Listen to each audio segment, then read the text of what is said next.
मेरा नाम गौरव तिवारी है। अगर कोई यहाँ है तो सामने आओ।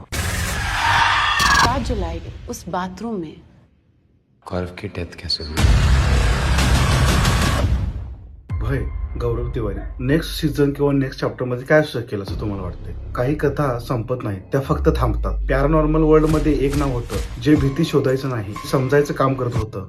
ते नाव म्हणजे गौरव तिवारी. भूतांच्या गोष्टी सांगणारा नव्हता तो एव्हिडन्स शोधायचा, लॉजिक वापरायचा आणि जे अनएक्सप्लेन आहे त्याला थेट सामोरं जायचं. अचानक 2016 मध्ये एक शांत बातमी आली, गौरव तिवारी इज नो मोर. पण प्रश्न इथेच थांबत नाही. ज्या घरामध्ये तो गेला, ज्या केसेस त्याने उघड केले, ज्या जागा त्याने नॉर्मल नाही म्हटल्या, त्या जागा आजही शांत नाहीत. आणि आता एक प्रश्न पुन्हा लोकांच्या मनात येतोय, त्याने जे पाहिलं ते खरंच सगळं संपलं का, असा प्रश्न उभा राहतो. किंवा हे फक्त एका अध्यायाची समाप्ती होती. त्याचा नेक्स्ट चॅप्टर, त्याचा नेक्स्ट सीझन त्याच्या घोस्ट सिरीज बद्दल नसणार आहे. नेक्स्ट चॅप्टर, नेक्स्ट सीझन तो असणार आहे त्या सत्याबद्दल जे अजूनही उघड झालेलं नाही. कारण काही लोक मरतात पण त्यांचं काम जगाला अस्वस्थ करत राहतं. Gaurav Tiwari chapter may be closed but the mystery isn't.